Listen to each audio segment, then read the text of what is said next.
आज सकाळची सुरुवात ना स्वयंपाकाला दांडी मारून केलेली आहे. आता स्वयंपाकाला जरी दांडी मारलेली असेल ना, घरातल्या कामाला मला दांडी मारता येत नाही, कारण एवढा सगळा पसारा पडला होता. आता ह्या पसारा बघून ना स्वराजचे पप्पा मला एवढे कावतील ना, त्याच्यामुळे ना पटपट असा पसारा आवरायला घेतला होता. 2 दिवस झाले हे कपडे आवरायचे होते, ते घड्या घालून ठेवले. त्याच्यानंतर काल जे मिक्सर बिघडलं होतं ना, तेच चालू करायला घेतलं होतं. जसं काय मी लई मोठी मेकॅनिक आहे, पण हे मोठं मेकॅनिकचं काम नव्हतं, छोट्याच मेकॅनिकचं काम होतं. म्हणूनच मी हाती घेतलं होतं, कारण याचं लाल बटन जे असतं ना, तेच बंद पडलं आणि मध्ये जाऊन बसलं होतं. म्हणून मी याला खोललं आणि त्याच्यानंतर जिथं त्या बटनाची जागा होती ना, तिथं त्याला आणून बसवलं. नंतर चालू करून बघितलं तर चालू झालं होतं. नंतर डोसा बनवला होता नाश्त्याला. आता स्वयंपाकाला सुट्टी देऊन कसं चालेल, पोटाला तर भूक लागते ना, त्याच्यासाठी स्वयंपाक बनवावाच लागला.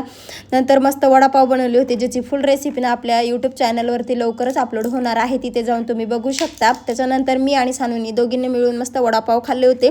रात्रीच्या जेवणामध्ये मस्त पराठे बनवले होते. स्वराजच्या पप्पांनी येताना पाणीपुरी आणली होती, ते खाऊन ना दिवसाचा शेवट केला. चलो बाय.